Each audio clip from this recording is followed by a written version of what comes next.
As a father and resident of the Ozarks, it brings me no joy to tell you that today's episode features a terrifying near-missing 411 case of something in the Ozarks nearly taking a child. Just kidding. I love missing 411 cases, even though they're quite disturbing. Welcome back to Unexplained Encounters. Today's episode is all about children versus the supernatural, from demons and ghosts to monsters and the unexplained. Enjoy. Story 1. Dragger on the Bay by D.B. Compton. I grew up in a small, modest house right on the edge of Lake Superior in northern Minnesota. The shoreline there wasn't sandy or inviting like the beaches you see in vacation photos. It was rocky and wild, with large, smooth stones that had been worn down by centuries of waves crashing against them. Behind our property stretched a dense forest of pine and birch trees that seemed to go on forever. I spent most of my childhood playing along that rocky shore, climbing over boulders, collecting interesting pebbles, and wading into the frigid water on hot summer days. My parents weren't wealthy by any means. My dad worked as a maintenance supervisor at the local paper mill, and my mom was a part-time librarian in our tiny town. But what we lacked in money, we made up for with the incredible backyard that nature had provided us. That shoreline was my playground, my sanctuary. At least, it was until the summer I turned 10. The events I'm about to describe changed my relationship with the lake forever. Even now, nearly 30 years later, I can't look at large bodies of water without feeling a chill run down my spine, wondering what might be watching me from beneath the surface. It started on an early June morning. I had woken up before my parents, as I often did during summer vacation, eager to get outside and explore. The sun was just beginning to rise, casting a golden glow across the lake's surface.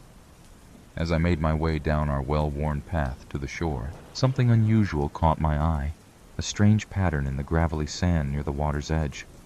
There were what looked like handprints, though not quite human, on either side of a wide drag mark that led from the water up toward the forest. The prints were about the size of my dad's hands, but with longer, more slender fingers, or what I assumed were fingers. The drag mark between them was about 2 feet wide, and had disturbed the small rocks and pebbles along the shore. I followed the trail with my eyes to where it disappeared into the underbrush at the forest's edge. Something had pulled itself out of the water and into the woods. I wasn't sure whether to be scared or intrigued. When my dad came outside with his morning coffee about an hour later, I showed him the strange trail. "Dad, look at this. What do you think made it?" I asked, pointing at the prints and drag mark. He crouched down, examining the pattern with a furrowed brow. After a moment, he shrugged and took a sip of his coffee. "Probably just an animal that caught a fish and hauled it back into the forest," he said casually. "Maybe a bear or something dragging its catch. Nothing to worry about, buddy." His explanation made sense, and I tried to convince myself that he was right. Bears weren't uncommon in our area, though we rarely saw them near our house. Still, something about those handprints didn't look like any bear tracks I'd ever seen in my illustrated wildlife books. The next few days brought more of the same strange trails, always appearing overnight, always showing the same pattern of handprints on either side of a drag mark. Some led from the water into the woods, others from the woods back to the water. They appeared in different spots along our shoreline, never in the same place twice. Even my dad grew perplexed as the days went on. I could tell by the way he would stand quietly studying the marks, his coffee growing cold in his hand, that he was troubled by them. "I've never seen anything like this," he finally admitted on the 5th morning, as we stood looking at yet another set of tracks. "Could be some kind of water animal I'm not familiar with. The conservation office might know." But he never called them. I think part of him didn't want to know what was visiting our shoreline in the night. By the end of the week, my curiosity had gotten the better of me. I was determined to see whatever creature was making these tracks with my own eyes. On Friday night, after my parents had gone to bed, I snuck out of my room with a flashlight and a blanket. I set myself up on our screened porch, which had a perfect view of the shoreline, and prepared for a long night of watching and waiting. For hours, nothing happened. The lake lapped gently against the shore. The moon cast silver ripples across the water's surface, and occasionally an owl would hoot from the forest behind me. My eyes grew heavy, and despite my determination, I found myself struggling to stay awake. It must have been around 3 a.m. when I jolted awake, unsure of what had disturbed my sleep. The porch was dark. My flashlight had rolled away and turned off, and the night had grown eerily quiet. No insects chirping, no owls hooting, just the gentle sound of water against rock. Then I saw it. At first it was just a disturbance in the water about 20 feet from shore. Then a shape began to emerge, a long, slender, tapered body, darkly colored and glistening wet in the moonlight. It had to be at least 10 or 12 feet long. The creature pulled itself onto the rocks using 2 limbs that extended from what I assumed was its front end. They were unmistakably arm-like, ending in what looked like hands with elongated fingers. It moved slowly, with eerie purpose, dragging its body across the rocky shore with those strange front limbs, leaving exactly the kind of trail I'd been finding. As it pulled itself further onto land, I could hear it breathing, a raspy, labored sound that was somehow both fish-like and mammalian. I was frozen, partly in terror, partly in awe. This was no bear, no animal I'd ever seen or read about. It didn't move like anything that belonged on land, yet it wasn't entirely a creature of the water either. It seemed to exist in some horrifying in-between state. The creature paused at the edge of the forest, lifting what must have been its head and seeming to scent the air. I ducked down, terrified it might see me, but it didn't turn toward the house. Instead, it continued into the woods, disappearing into the darkness between the trees. I should have gone back to my room then, locked the door, and told my parents everything in the morning. But some morbid fascination kept me there on the porch, wrapped in my blanket, waiting to see if the thing would return. I must have dozed off again, because the next thing I knew, the sky was beginning to lighten ever so slightly with the first hint of dawn. I rubbed my eyes and looked toward the shore, and that's when I saw it again, returning from the forest, moving back toward the water. In the dim pre-dawn light, I could see it was carrying something in its mouth, something small and furry, possibly a rabbit or a squirrel. The creature dragged itself and its prey back to the water's edge, then slipped beneath the surface with barely a ripple, taking its meal with it.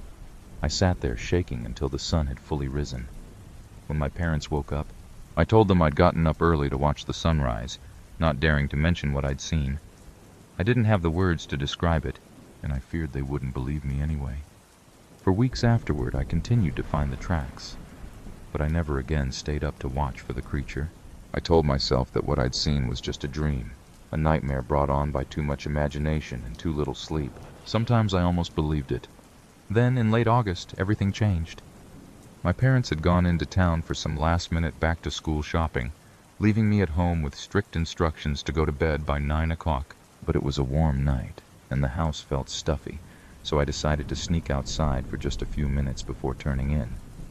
I sat on our back porch steps, enjoying the cool breeze coming off the lake. That's when I heard it, a soft splashing sound from the water. I froze, my heart pounding in my chest.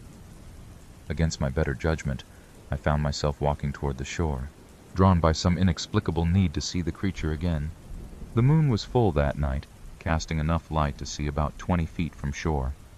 I spotted something moving slowly through the water, a long, tapered tail swaying lazily from side to side.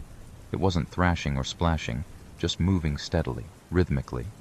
Then, closer to shore, I saw it, the top of a head just breaking the surface, and 2 eyes that were staring directly at me. They reflected the moonlight with an eerie yellowish glow, unblinking and fixed on my small figure standing at the water's edge. I don't remember deciding to run. One moment I was standing there, locked in a staring contest with this impossible creature, and the next I was tearing across the yard toward our back door, a scream caught in my throat. I burst into the house, slammed the door behind me and locked it. Then I ran through the house, locking all the doors and windows, pulling all the curtains closed. I didn't dare look outside, convinced that if I did, I would see that thing dragging itself toward our house, toward me.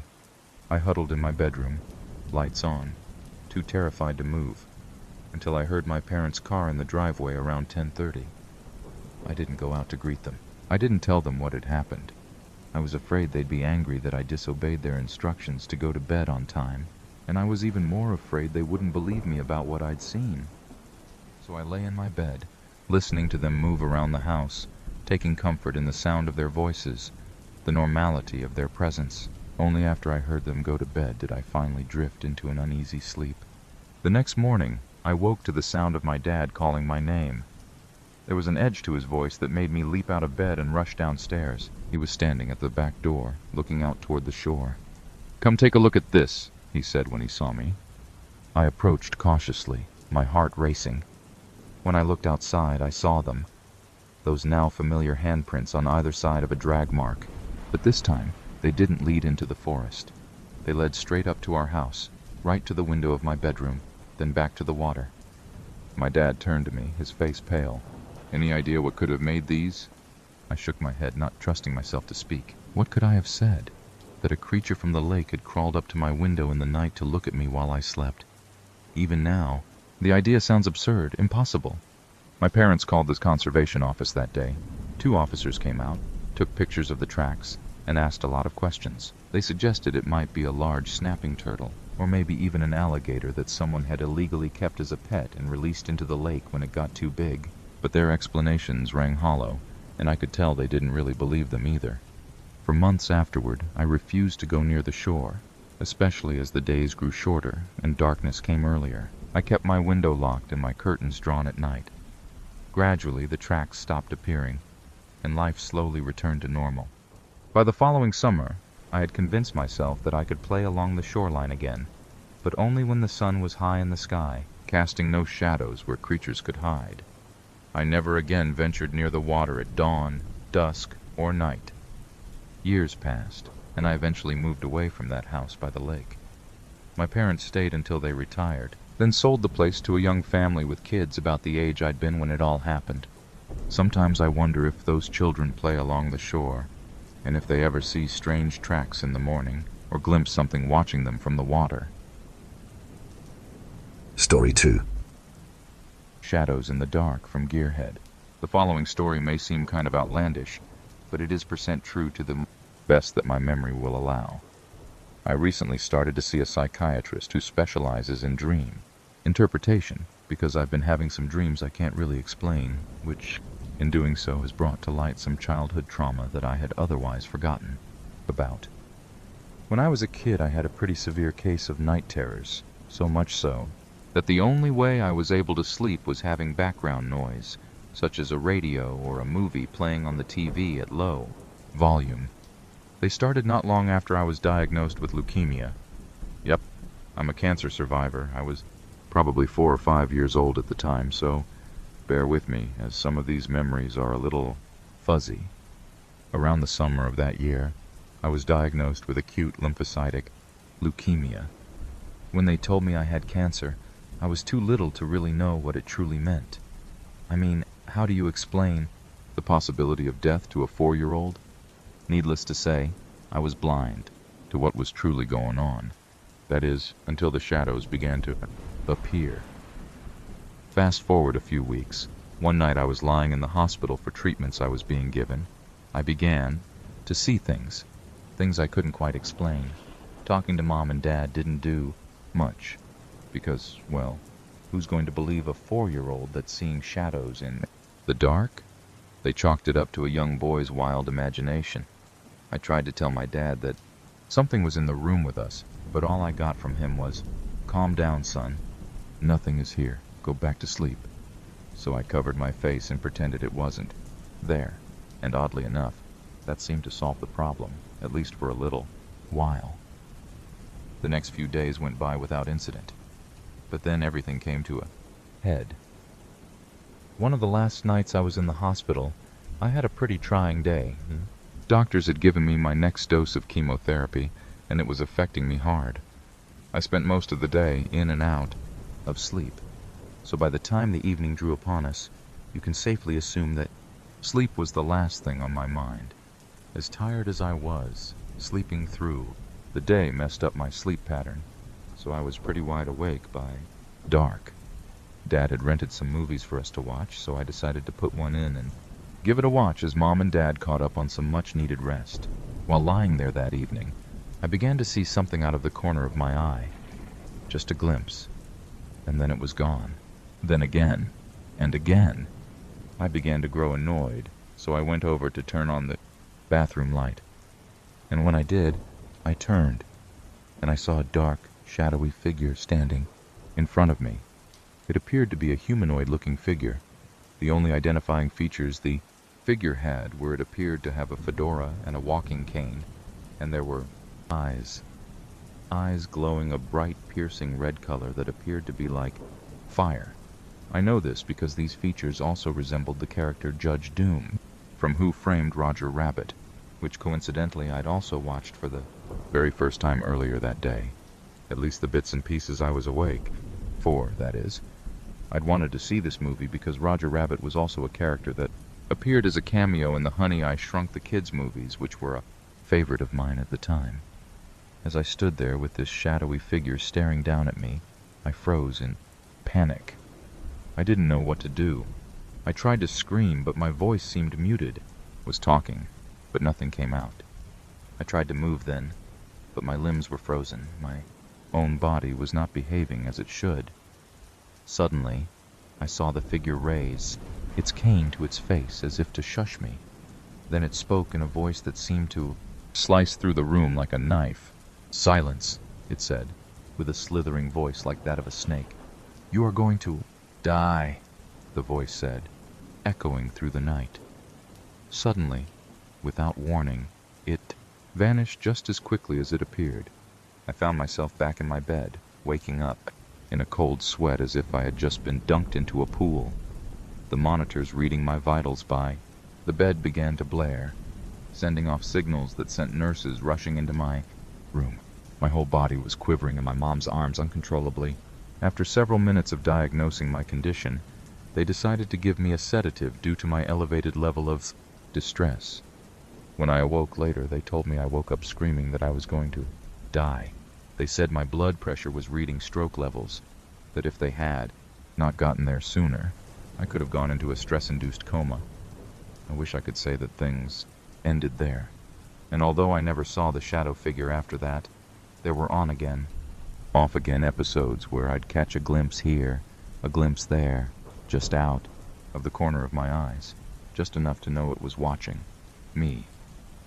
To this day, I have no idea what the shadow in the dark wanted from me, or why it chose me to haunt that fateful night. I don't know.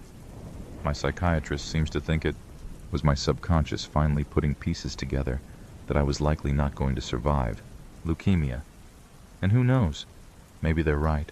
Looking back on it now, telling this story, I know it seems outlandish, and there are certain points that add up to a logical explanation. It could have been just something brought on by watching a movie a little 4-year-old should not have been watching. Add that together with the stress I was under fighting a terminal illness. Sure, post-H, I get it. I don't expect everyone to believe this crazy story. Heck, I'm still not convinced as an adult that I didn't just have a nightmare, or that I finally figured out in my head that I really was going to die. So whatever you choose to believe, I'll leave that up to you. All I can say is thanks for letting me tell my story.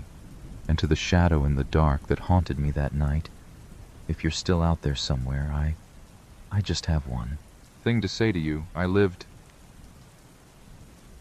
Story 3. Something in the woods tried to take me from Anderson. This happened to me when I was a kid. I swear every word is true. My dad and uncle were completely obsessed with unexplained disappearances in national parks. You know, those strange missing person cases where hikers and campers just vanish without a trace in the wilderness. They would spend hours talking about that stuff around campfires, theorizing about what could be taking people. My dad was convinced it was something supernatural. My uncle leaned toward the idea of some undiscovered predator in the woods. They'd go back and forth about these theories all the time.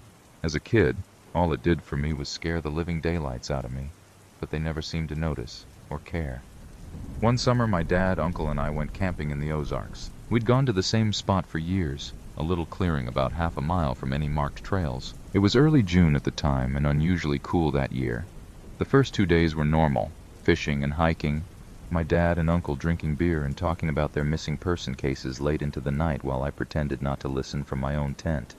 On the third night, I fell asleep to the sound of them discussing a famous case about some little boy who disappeared during a family camping trip, only to be found about a mile away a couple of days later, with no memory of what had happened.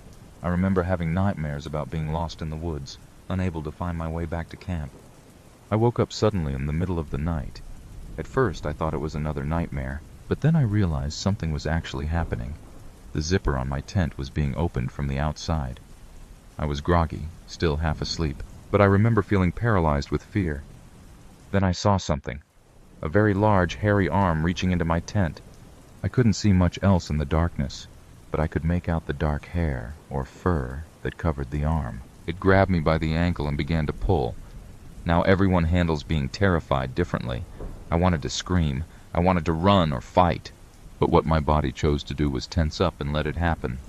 I was a kid, scared out of my mind, probably in shock, so I hope you don't blame me. The thing dragged me out of my tent and then picked me up. I remember being carried like a sack of potatoes, tucked under its arm. I felt coarse hair against my skin. It smelled all wild and musky, like wet dog amped up to the maximum level. I had never been so scared before, but all I could do was go limp, closing my eyes tight, hoping it really was just a dream. I could hear the thing breathing, heavy and controlled and very slow. Not the panting of an animal, but not quite human either. It carried me deeper into the woods. I don't know exactly how far, but later we figured it was about 100 yards from the campsite. I remember branches whipping past me as it moved quickly through the underbrush. Then, all at once, the creature stopped. Something had changed. The creature tensed up. It made a strange huffing sound. Then, carefully, almost gently even, placed me down on the forest floor. I kept my eyes squeezed shut, terrified of what I might see if I opened them, or what might happen. I then began to hear it moving away quickly, branches breaking as it retreated. Whatever it was in a hurry, like something had spooked it, or it had changed its mind. I lay there, curled up into a ball, still too horrified to move an inch. I could barely even breathe. Eventually I passed out. Maybe I fell back to sleep from pure exhaustion. But when I woke up, it was early morning. The sun was just starting to filter through the trees.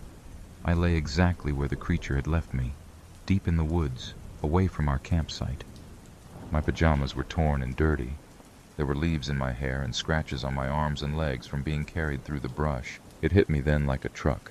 That had not been a dream, even if I'd wanted it to be. I started to cry then, and I screamed for my dad. It only took a minute or two for them to come out and find me. They'd been frantically searching the area since discovering I was missing from my tent. When they asked me what happened, I said everything that I knew. I expected them to tell me it was just a nightmare, that I'd sleepwalked into the woods. But they didn't do that. They exchanged this look I'll never forget. Part fear and part vindication, like they'd been expecting something like this to happen eventually. Kinda messed up that it happened to me. We packed up and left immediately. On the drive home, they made me promise never to tell my mom what happened. They said she wouldn't understand, that it would only scare her. So I kept quiet. Years later, when I was in college, I asked my dad about that night. He admitted they chose that exact camping spot because there had been reports of strange encounters in the area. It clicked for me then. I think they were using me as bait, a way to test their theories. Ever since that conversation, I haven't spoken to my dad. Sometimes, I wonder what would have happened to me if that thing hadn't been spooked by something. Where was it taking me? Would I still be alive? The way I see it now, my name would probably be a headline on multiple YouTube videos about unsolved missing person cases. I have no idea what carried me away that night, but I just don't like to think about it. Story 4. The Blue Man on the River, from Kai. It was when my family was at the local park, celebrating my older sister's graduation with friends and relatives. We lived in a small rural town, so the park was a modest place. A few pavilions, a playground, and a volleyball court.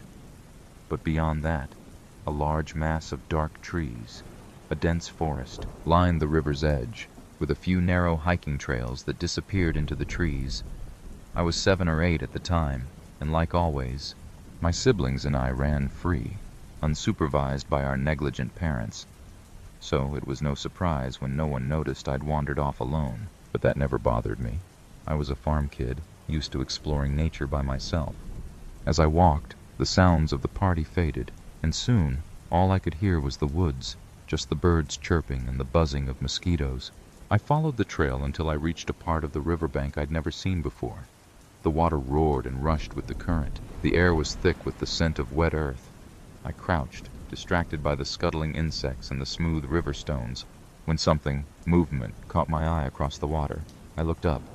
There was a man standing on an old wooden raft in the middle of the river.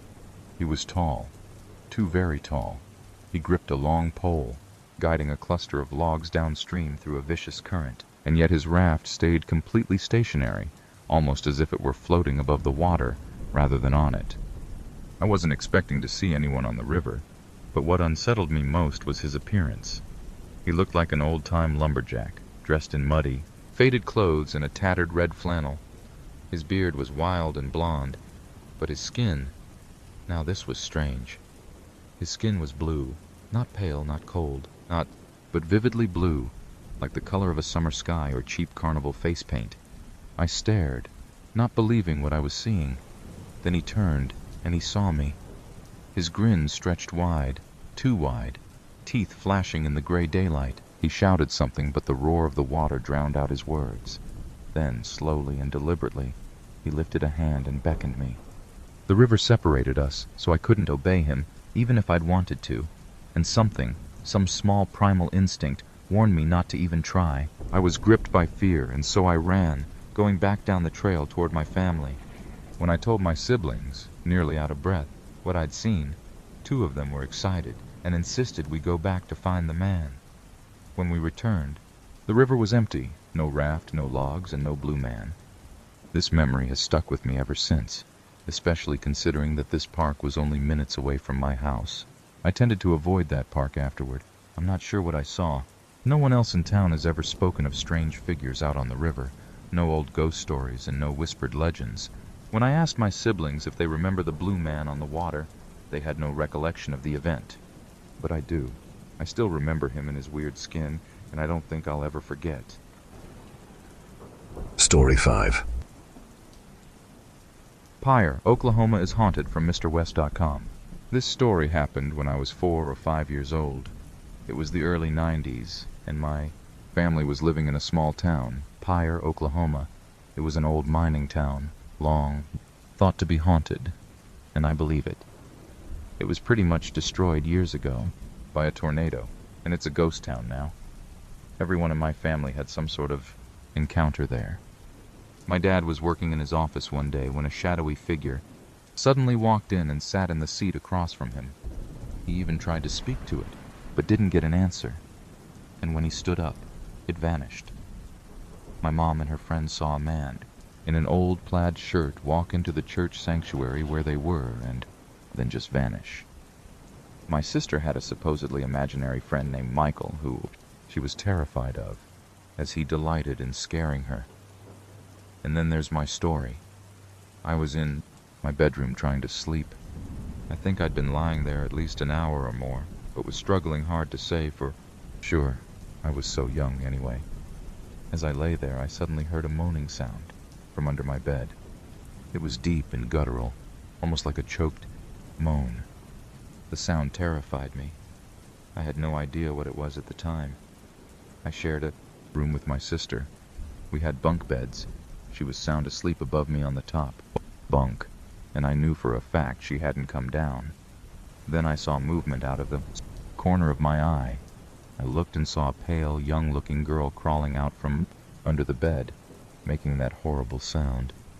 Her head was turned where she was facing the ceiling, but she continued crawling closer and up onto my bed. I was petrified. Then suddenly, her neck made a cracking sound, and it turned right at me. We made eye contact. She leaned in and screamed right in my face. I screamed back. I blacked out. The next thing I knew, I was waking up in the morning. I told my mom what happened. She humored me, saying she'd thrown the ghost out. We moved out of that house not long after, and I eventually convinced myself it had just been a dream, until I grew older. My parents told me some things I didn't know. The family that lived in the house before us had a teenage daughter. The room I saw the ghost in had been her room, and it was the room where she took her own life. The news shocked me, of course, but it got worse. My parents knew the people who had the house after us. Pyre was one of those small towns where you pretty much knew everybody. Apparently, those people had 2 sons who shared that room. The family didn't stay long, as the 2 Boys refuse to sleep in that room because of the scary lady in the closet. I'm convinced I was never dreaming. I'll never forget her face and that awful moaning and choking. She appears in my nightmares sometimes, even today. That house is long gone now. One of the many homes demolished after Pyre was shut down. And perhaps that's for the best. Hopefully that spirit is at peace and won't scare anyone else, assuming nothing else is ever built there in the future. However, when I do drive by the old place every few years, I still get a really sinister vibe from it. Is it old? Memories? Or do the spirits of that town still run wild? Story 6. They lived in the ceiling from Tired Mama. JFC, when I was young, I lived with my grandmother, who adopted me. We lived in this old school building that had been converted into a huge apartment complex. Now, even with me being so young, I remember random things about the place, like how there was a Coke machine right outside our apartment door that sold my favorite soda, vanilla Coke, or how the husband and wife who lived in the apartment next to ours always argued. They even ended up in the hallway at times, throwing glass plates and cups at each other. I genuinely don't understand how they were allowed to live there. I remember how musty the entire building seemed to smell, but the one thing I remember most of all was the people that lived in our ceiling. Let me start this by saying, between each floor of the apartments, there were small gaps between the ceiling of one apartment and the floor of the apartment above. I'm not entirely sure why they were made that way, but I digress. I'm not a carpenter, nor do I have knowledge of construction crews and such. Most people in the apartments would remove the ceiling panels and store small things up there. I vividly remember my grandmother storing blankets and other light things up there just to get them out of the way. I never thought anything of it in my little kid brain, mostly because it seemed normal enough. One day my grandmother was in the kitchen, cooking lunch for the two of us. I was sitting on the futon in the living room, watching something on this old tube TV. When I say old, I mean old. The thing was heavy, bulky, and the outside of it was made of wood. Anyway, as I sat there watching something stupid, I'm sure probably like Dora or something along those lines, I kept hearing what sounded like humming. Now, another thing you should know about these apartments was that the walls were so thin that you could practically hear the conversations of neighbors all the time. So, I was very used to hearing mumbling and such, but that particular day, I was drawn to the ceiling tile that my grandmother used when accessing the storage in the ceiling. I walked across the room and stood directly under the ceiling tile, just staring up at it. It was weird. Remember feeling like I couldn't move, but then I saw the ceiling tile lift. Just as that happened, my grandmother walked into the living room, carrying our lunch on trays, and it sort of knocked me out of this trance I was in. A few days go by, and I once again hear what sounded like humming or mumbling coming from the ceiling. This time, my grandmother was sitting beside me, watching I Love Lucy, and when I started staring at the ceiling, she took notice. "Honey, what are you looking at?" my grandmother asked, as I once again made my way across the living room, fixated on the ceiling tile. "I hear someone in the ceiling," I said nonchalantly, standing directly under that tile again. My grandmother, obviously worried, pulled her little ladder over and climbed up it, pushing the tile back and going into the ceiling until just from her ribs down was showing. "Baby girl, I don't see anything up here," came my grandmother's muffled voice before she climbed back down, looking at me with this worried expression. And so it began. For the next 2 weeks or so, I'd hear voices or see the tile move, and my grandmother was always out of the room doing whatever. She'd come back to find me just staring up at the ceiling until one day, my grandmother and I were sitting on the couch watching TV when we both heard the tile move. Both our eyes shot up to the ceiling as the tile began to move. My grandmother, being the very brave and absolutely stubborn woman that she was, goes rushing over to the ladder and climbs up, pushing the tile out of the way. "I don't know who the heck you are, but you need to get out of my house," she yelled as she ascended the ladder, only to come back down a few minutes later, looking puzzled. "There's no one up there," she said, to me with a puzzled look. She goes to the kitchen and calls my dad, and as she's explaining everything to him, talking to him about coming to the apartment so he could do a double check. I sat on the couch, staring at the ceiling. I watched as the ceiling tile, slowly but surely, started to move to where there was a tiny crack, making the space between floors visible. That's also when I let out a blood-curdling scream, because in that crack I saw two eyes that were staring at me. My grandmother comes rushing into the living room and lets out a gasp as she too sees the two eyes staring at us from the ceiling. She yells at my dad that we were leaving, and she grabbed me by the arm and yanked my sobbing body out of the apartment. We didn't go back, not for a few days anyway. We stayed at my dad's house until he and my uncle went and investigated themselves, only to come out empty-handed, saying not a single thing was up there, save for the things my grandmother stored. Finally, my grandmother was brave enough to go back to the apartment, and I remember us coming through the door. My grandmother went rushing into the bathroom while I very slowly and cautiously walked into the living room. What I came across still gives me goosebumps to this day. In the side of that wooden TV was a skull and crossbones carved into it.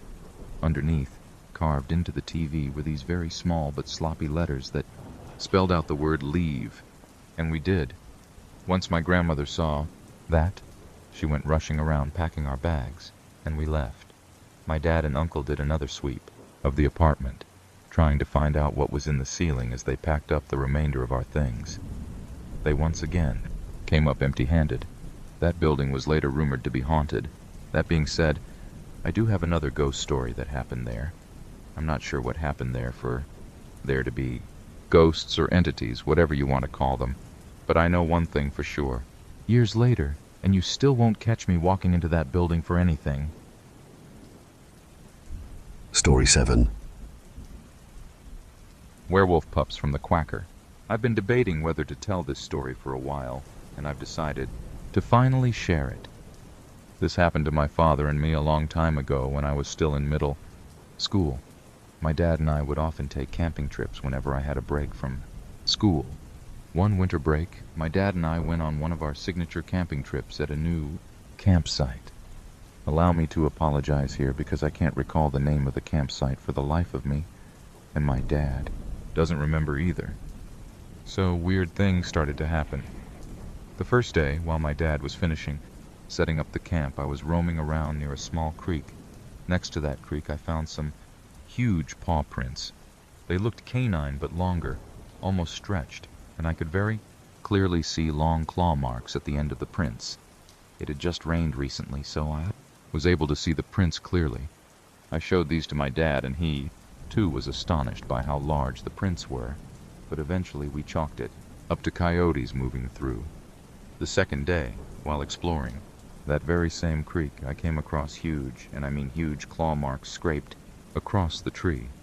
I remember standing in front of them, racking my brain as I wondered what could have made them. They were really high up on the tree, about 10 feet up or so, and they looked quite fresh. I also began noticing that at night the wildlife around here would get very quiet. No hooting owls or chirping crickets, just dead silence. Sometimes late at night I'd hear these really drawn-out howls. They sounded like wolves, but somehow human. It's hard to describe, really. It's like if you took the groan of a man and the howl of a wolf and mixed them together. They were usually very faint and lasted for a couple of minutes at most, so I paid them no mind. All of these events were overshadowed by all the fun I was having. My dad and I were having a great time fishing, hiking, enjoying each other's company without being glued to any screens. Then came the fifth night. Recall it had a full moon, and the stars in the sky that night were so clear. My dad and I were sitting next to the fire. He was telling me stories from his childhood when suddenly we heard a twig snap. The two of us paused, looking in the direction of the noise. My dad stood up and quickly gestured for me to get behind him.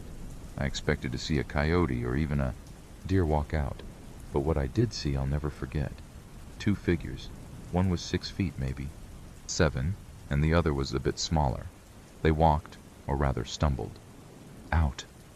I couldn't believe my eyes. My dad's eyes even widened. The creatures looked like dogs, or wolves. but they were standing on hind legs like people, and they had hands instead of paws with elongated limbs. But what led me to believe they were pups or juveniles was the other figure emerging behind them.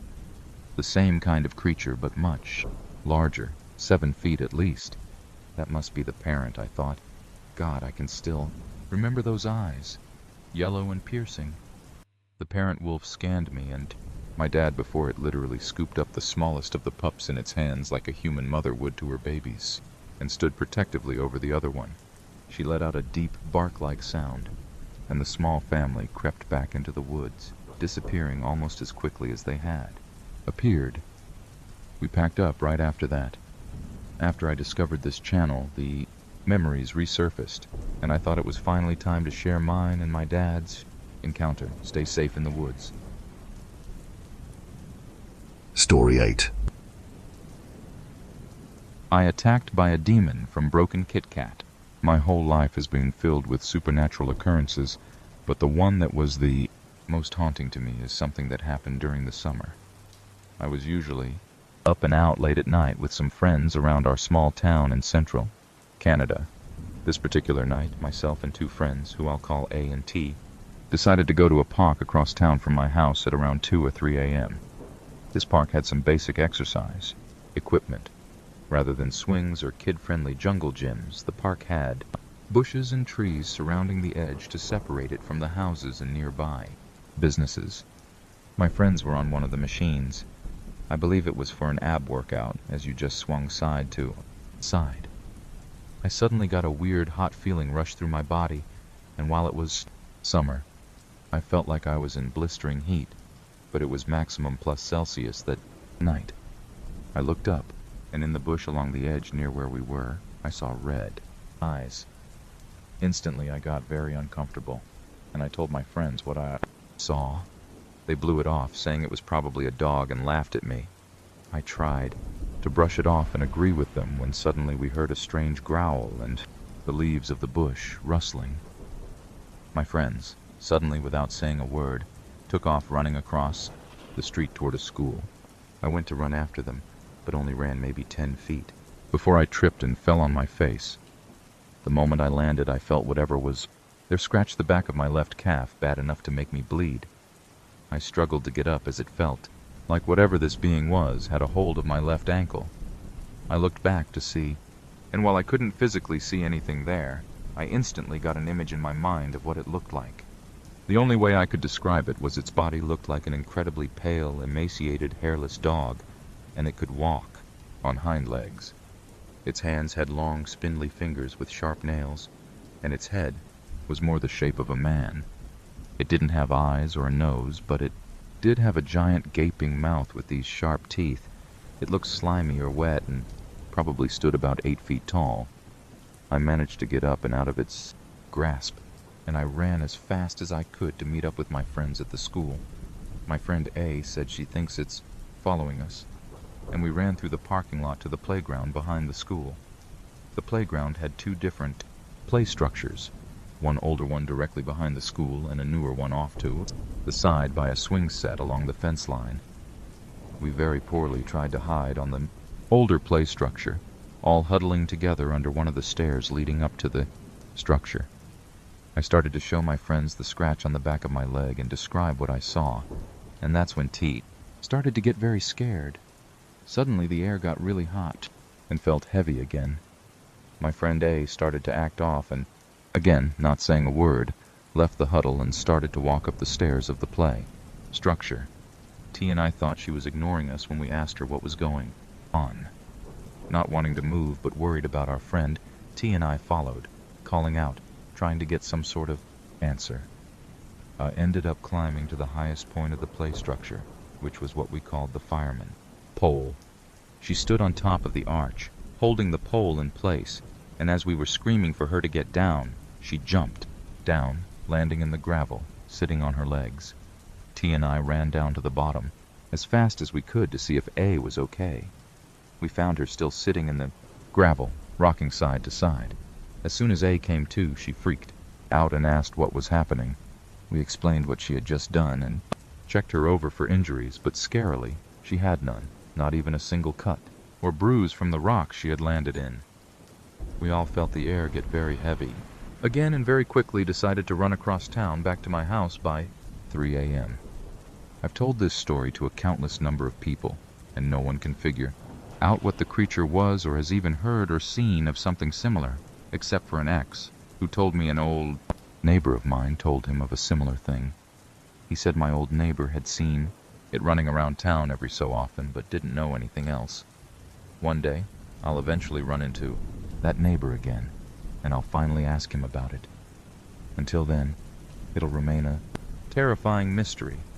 So, what do you think takes people into the woods to never be seen again? Is it a government experiment? Is it a mysterious and unknown creature? Perhaps aliens or just circumstance? Tell me what you think in the comments, and also let me know what you'd think about your dad if he used you as bait for missing proof. That brings us to the end of this episode. Story 9. L'Oreal knew what it was like to live outside of God's grace.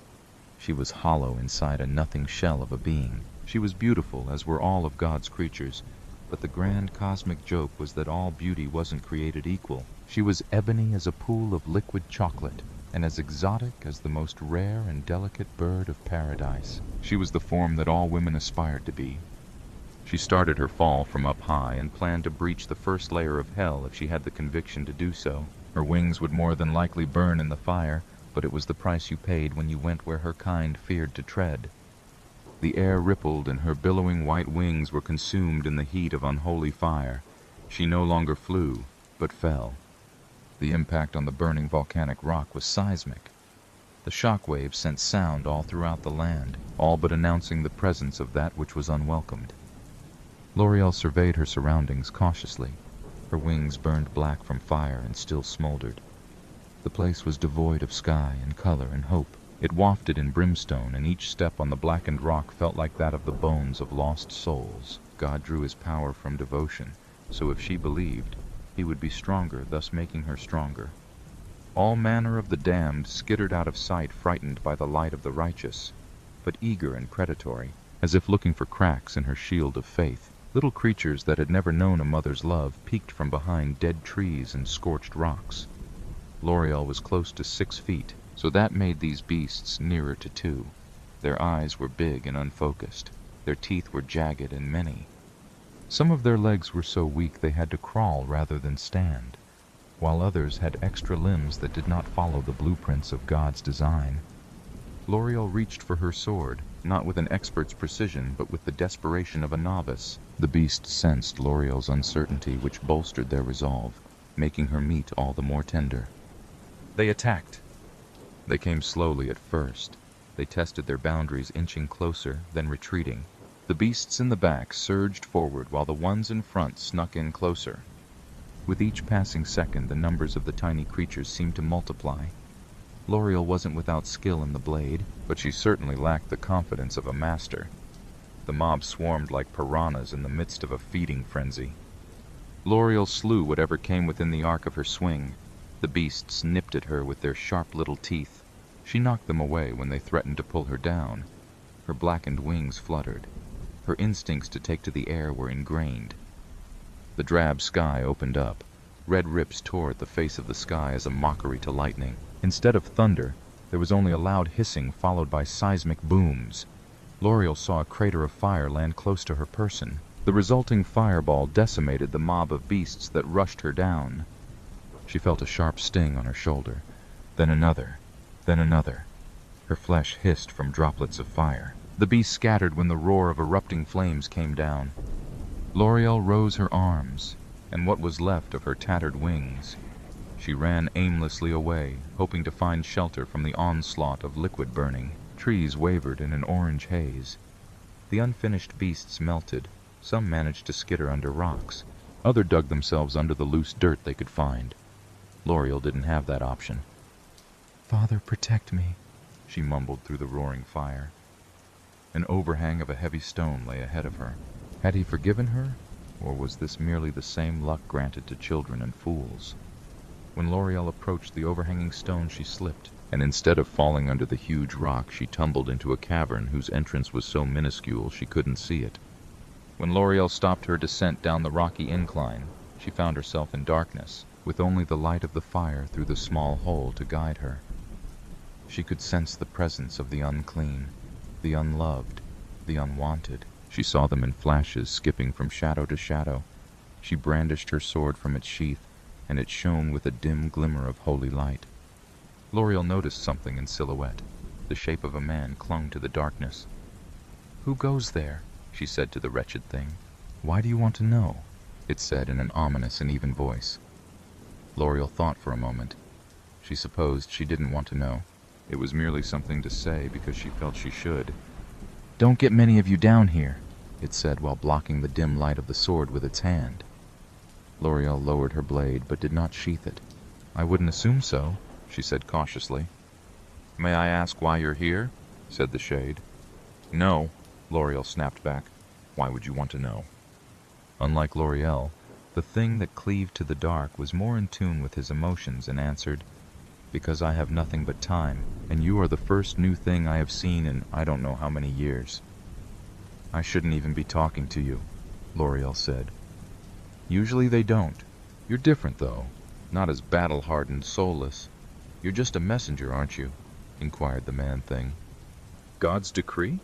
L'Oreal didn't want to answer because it would make her look more vulnerable than she was, and more prone to be attacked. "Maybe I can help you." "Whatever it is," said the man. "Why would you want to do that?" "So that I can redeem myself in the eyes of the Lord. I don't know any other way." L'Oreal thought about that statement and was mildly perplexed. "You're damned. You cannot be redeemed. You and I both know that God works in absolutes the same as the weather changes." L'Oreal agreed, but she didn't tip her hand and show it. "How can you help me?" asked L'Oreal. "I have absolutely no clue until you give me an idea why you're here," said the voice. L'Oreal thought again, this time longer and harder. What did it matter if he knew? What could it change? "I've come for a baby," said L'Oreal. "A baby? An unbaptized baby, I suppose. I thought you said God won't redeem the damned. Souls like that only go down, not up. But you must know that." "What do you know that I don't know?" L'Oreal didn't answer, and the shade didn't press the issue. "Fine. You need a name, and you need to get to the All-Mother. Unless it was down here for long. In that case, any one of those little critters you tangled with could have been yours. The All-Mother baptizes them in hell." L'Oreal put up her hand, knowing that part of the story, and not needing to be saddened any farther by it. "I have to believe I've gotten here in time." "And if you haven't?" L'Oreal didn't answer. The creature in the darkness pointed to L'Oreal's back and saw that her wings were healing slowly, regaining some of its former vigor. "If you get your wings back, could you fly us out of here?" L'Oreal nodded, but agreed to nothing. "I'm Leo, by the way. Who am I speaking to?" "L'Oreal," L'Oreal said. "Nice name. If I were to help you, could you get me out of here?" asked Leo. L'Oreal had absolutely no clue, but she smiled, letting him decide what it meant. Leo, being so starved for hope, let that gesture nourish him. In ideal circumstances, she would not have thrown in with a damned soul, but time was a fleeting commodity. Leo happily stepped out of the shadows and presented himself in the sword's dim light. He was rotted through in parts. Coral grew from holes in his tattered clothes. His face was bloated and waterlogged, as if touched by old death. "Come on. I know the way. Maybe it's not too late." L'Oreal and Leo walked amongst the desolate landscape. Broken monuments of things built long ago, consumed by time, lay scattered like corpses in the sun. Leo limped slightly ahead of L'Oreal. His knees creaked like rotted wood. "If you approach her straight on, I don't think you'd have a chance. No offense. You being a messenger, not an angel of death or destruction is all." L'Oreal didn't deny that she was ill-suited for the task at hand, but it was none of his concern. They approached a rising plateau which overlooked a spire of bones draped in webs. "You sure? Looks like your wings are nearly back." "You don't have to do this," said Leo. "I do, but thank you, Leo. When I speak to the Lord again, I will inform him of your kindness. I can go in with you, get you out. I can't kill the witch, but I might just be able to hurt her." Leo produced 2 rusted flintlock pistols that were so waterlogged it didn't seem likely it could fire. "You've done enough, thank you, Leo," L'Oreal said once again. Leo put his pistols away and sat on the ridge. "If you do manage to snag the child, you can pull me out, right?" Leo asked with some measure of brightness in his glazed-over eyes. L'Oreal smiled again, not wanting to say, not knowing if she should or could. The winged messenger approached the spire with caution. Inside of the webs of this ghastly place were little lumps and cocoons. She stayed out of sight as best as she could. Little undefined monstrosities navigated the webs. She did a small, precise incision on one of the cocoons just to confirm what she already knew. Inside were human infants in various stages of life, some fully formed while others more potential than child. Looking at the thousands upon thousands of cocooned lumps, she wondered how she would even find the infant she sought. She didn't think about the how just yet, because she knew she had to leave with it. Nothing else mattered to her. Her course was righteous, regardless of her situation. If she slew the All-Mother, perhaps she would find enough time to save the child she sought and several others. She ventured farther into the heart of darkness, into the tower itself. When she entered, the thing spiraled up with no concern for logic. There were stairs, mostly covered in white web. Tables, chairs, and shelves were enveloped in white. Whatever this place was once, it was no more. She looked up and had a vertigo effect pull on her senses. A slow and melodic voice sang out on the air, vibrating the white web. L'Oreal hid behind a broken table and looked up. The shadow of the beast was visible far before it was. The multiple legs of a fantastically huge spider walked a tightrope of the sticky white strands. Its back hump was engorged with squiggling, unholy life. The top half of its body was more a mockery of the female form than anything else. Its breasts were bare, and its stomach was bulbous, obviously pregnant. "Time to be born, my precious creations," said the All-Mother. Her spider back half opened, and mockeries of human children skittered out of her like insects. She sang a pleasant melody and loomed over a lump cocooned several feet over L'Oreal's head. The messenger slowly moved position and crept up the stairs to get behind her. If she could rise above her, she could drop down and surprise her. That was her thinking, until her foot nudged a single innocuous strand of web. The All-Mother stopped her singing and placed the cocoon back in the web. "I feel you. Best you come out, lest I make your stay here even more unpleasant." L'Oreal wasn't quite set up, but she was at least in an elevated position. She dove.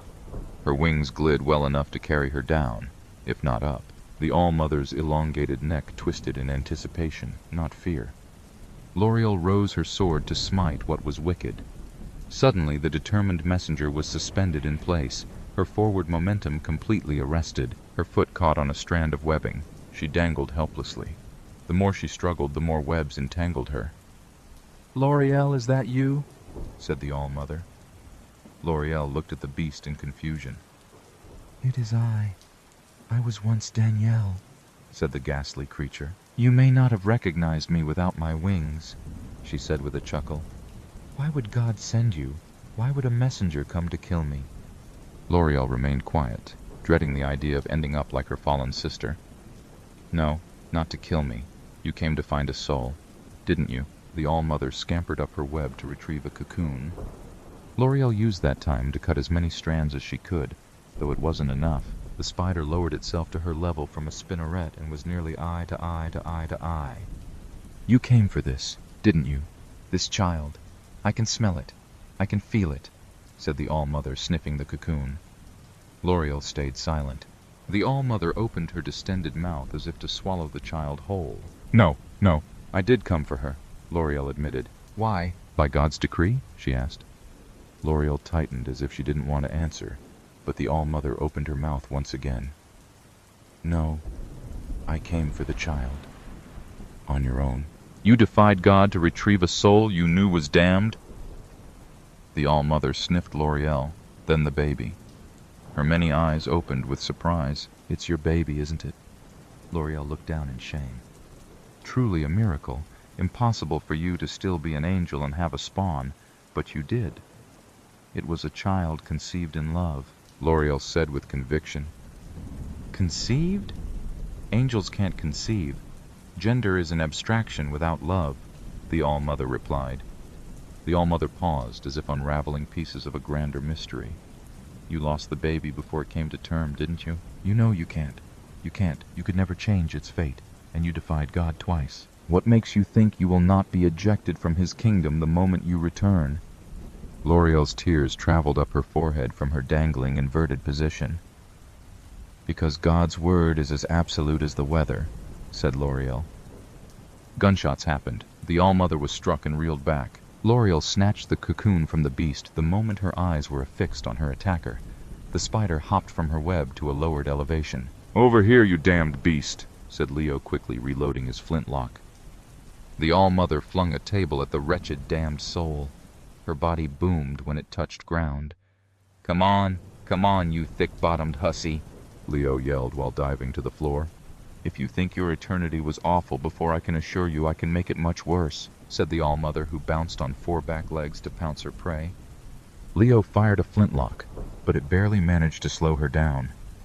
"Come on, you sheep bitch," Leo said defiantly. Leo's eyes veered up ever so slightly. The All-Mother roared in anger. She looked up to see L'Oreal flying out and up from the dark spire, cocoon under arm. Leo smiled, knowing for once in his life he had done the right thing regardless of the hell he'd have to pay for it in return. L'Oreal struggled to exit the fiery depths of hell. Pieces of her ripped away.